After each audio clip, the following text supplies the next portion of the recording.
player on the planet, and absolutely sweetheart of a person too, Maya Moore.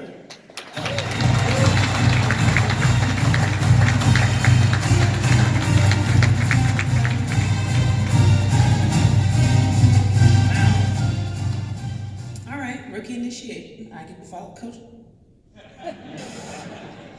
If I had the honor to play for so many great coaches, but I would have had a blast playing for you, Coach Lamb. That was awesome.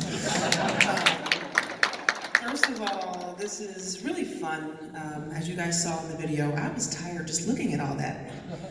I've played a lot of basketball. As a WNBA player, we generally play year-round because we make our money overseas as of now. But because I've played so much away from Georgia, it's made me realize, man, it feels good to be back home for a little while. But my story actually starts in Jefferson City, Missouri, which is where I was born. Fortunately, tonight I've got three of the top folks that helped raise me for the first half of my childhood here tonight. My godparents, Reggie and Sherry, and my great aunt, Janet, AKA Hamma. And I just am so grateful to have a foundation with those folks. Just raised me just strong people of faith alongside my mom, who raised me as a single parent.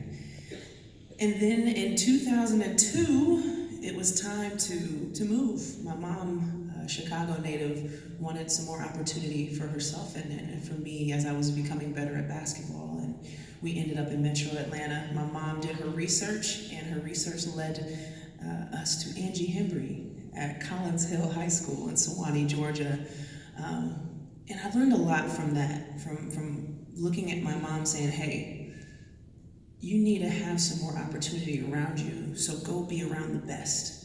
And that really does define a lot of my career. You know, I took my talent, my drive, my passion that I had to be great, and then I did my best to try to surround myself with like-minded people, with people who would push me, with people who were better than me.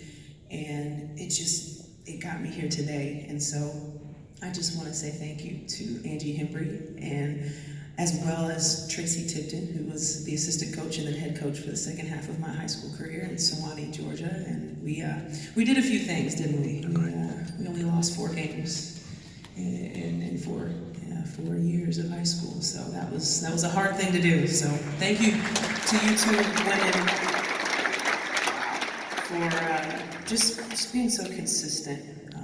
Between my mom, my family, and my coaches, and so many great role models, just showing up every day, doing the best that you can, really is the formula. You just show up every day. And as I've taken some time away from the game, that is actually the heart of why I've been taking time away, is because I wanted to show up for some other things in life that are even more important than these accolades and these championships, than these records. And that's people. I wanted to show up and be present for the people. Some connected to a lot of the ministry passions that I have, but also some people that we don't really think about every day. And you find some of those people in the criminal justice world. And so I've transitioned over the last few years into putting my presence into trying to give a voice for people who don't have a voice in our society right now. And so Win with Justice is a nonprofit I started about 4 years ago, and thank you. I'm grateful for that. About 4 years ago, connected to redefining what a win is in our justice system, and the heartbeat behind Win with Justice is to see people, not just the people who are easy to cheer for, but to see the people who are not as visible. And so I'm just hopeful to see where Win with Justice takes us. Some of you, if you know my story, we recently were involved in a miraculous victory story of Jonathan Irons, my now husband, who was wrongfully convicted at the age of 16, and he just recently was exonerated a year ago. And, Jonathan, will you please stand up? Yeah. Please stand up, Jonathan.